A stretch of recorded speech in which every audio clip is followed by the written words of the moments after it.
let's talk about the crazy weekend that we just saw at the box office. And just because we're talking about Oppenheimer and Barbie, let's not forget Sound of Freedom finished third. $20 Sound million. of Freedom third. Yep. That's crazy. I can't believe how much, like, it's unbelievable how well that's doing. But Oppenheimer, that's something I want to talk about first. I loved it. I saw it. That's probably not super surprising to people, but at the same time, I didn't love Tenet, okay? I thought Oppenheimer was a fantastic film. Rolo, obviously you're dressed apart. What do you think? I thought it was good. I thought it was a good portrayal of Oppenheimer. I watched and I've read a few things about Oppenheimer in the past. So I think it was as good a portrayal as you can get in a movie. I think he's a complicated guy, and he wasn't necessarily portrayed as, he was definitely not portrayed as a perfect man. And I think a lot of his humanity came out in the performance. Personally, as a Nolan film, I think, and I think I told this to you, that it could be Christopher Nolan's best film. It's not my favorite of his films, but that's not the fault of the film itself. It's that when you have things like Interstellar or Inception,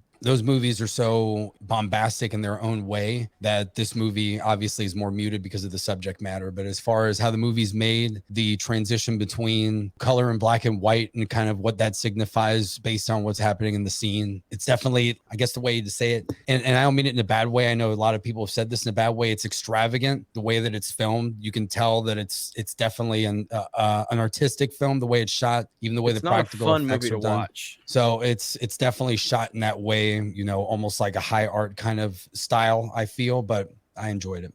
Yeah, it's not a fun movie to watch. And then I got time to think about it. I was like, yeah, I really love what he did. And going back and thinking about all the sounds, basically showing how damaged he was and haunted he was throughout it. I love this movie. Honestly, I was surprised. It's very jarring in the beginning because Christopher Nolan, did a very art thing. If you rewatch the movie, there's not a lot of scenes in the very beginning of that movie. It's very frenetic and fast, and there's actually a lot of weird sound design choices. But when you get to the moment in the movie, the climax of the film, it kind of made sense. I was like, oh, he was building towards something. And the fact that the movie changes so dramatically after the climax and becomes this like totally different film dealing with the rest of his life, the fallout of the guy that created the bomb and stuff like that, I thought was a really, really, really good choice. I think the second half of the movie is better than the first half, which is not an easy thing to do, especially when it's just people sitting around talking about stuff. But I mean, that's the thing too. It's a biopic. I've seen people be like, oh, it's boring. They talk. I'm like, what is he supposed to do? Like, are we supposed to add action sequences into this? Is he supposed to fight Bane like halfway through the second act? What is he supposed to do to make it exciting? Yeah, maybe they should have just showed the Japanese getting have bombed. Like a Brazilian jiu-jitsu match with Harry Truman after they drop the bomb or something. I'm waiting for somebody to edit together the end of The Dark Knight Rises with Oppenheimer, where Batman actually protects Hiroshima. Yeah, I don't know. So the skyhook and then he grabs the bomb that he in takes midair. out. Yeah.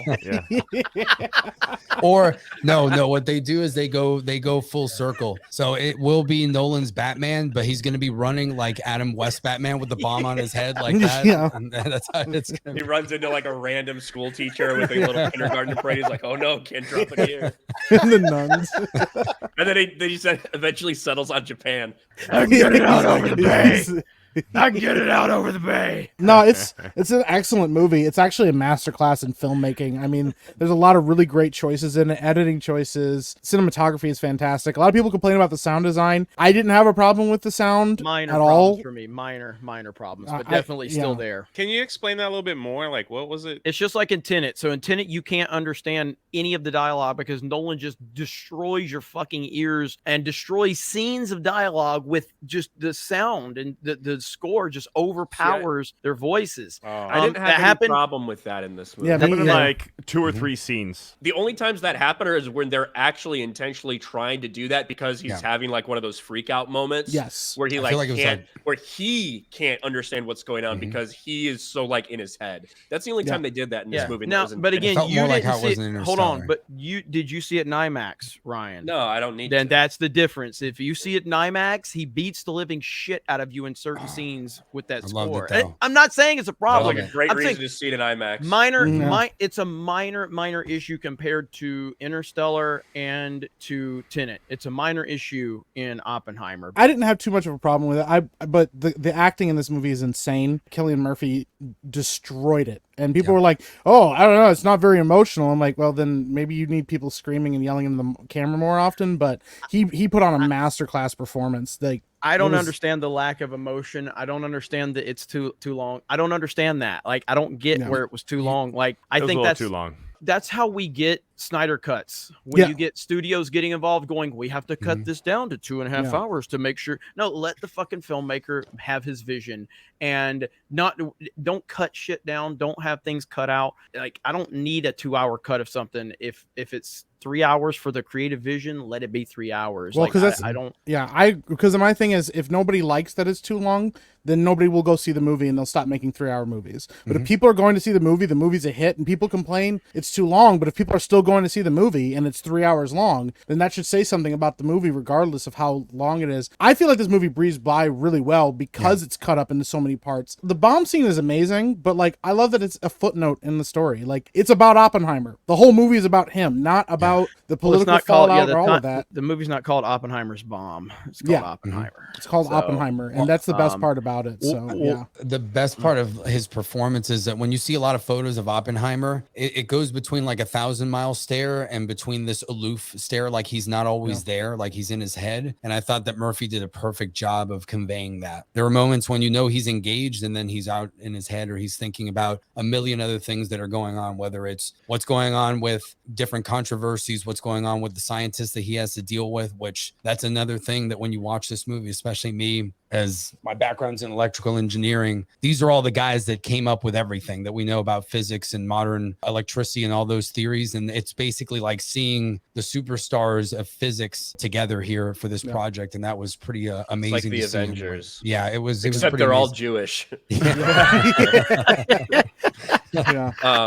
When it comes to Cillian Murphy, I think the most impressive thing about his acting performance was it goes throughout his entire life. So he's showing this range of an uncertain student who's like frustrated with some of the things that are going on and worried that he might not be able to get through like what he's going through in school, all the way up to, well, now he's accomplished so much. He's this hot shot. He's cocky as fuck. He thinks he can't do anything wrong, all the way through taking on this enormous task and being overloaded and stressed, to then afterwards, this person who has like serious moral qualms and is really tortured about the things that were done, even though he knows in all reality it was probably for the greater good and the right thing. But what could that lead to? In order to stop this wrong, have I created potential for the rest of the world to be destroyed in the future? So I think that was an incredible performance for him. When I'm talking about emotion, I wasn't emotionally invested in the character, I guess. And maybe that's because it's a real story. Maybe that's part of it. Because, you know what I mean? I know Oppenheimer's not going to get fucking like pulled over and shot or something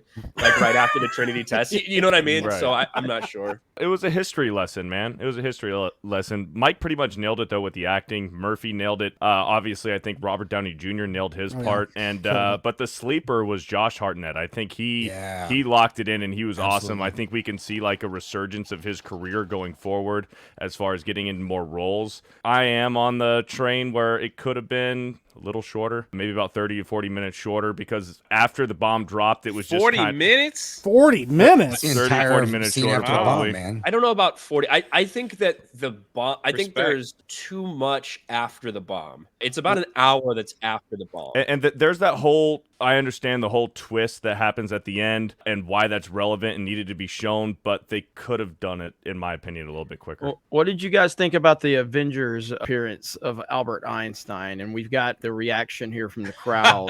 So what did you guys think of right here? Here we go. Because this is the most important thing that ever happened in the history of the world. Oh, yeah, let's go. Fucking Einstein. Let's see it. Here we go. Yeah.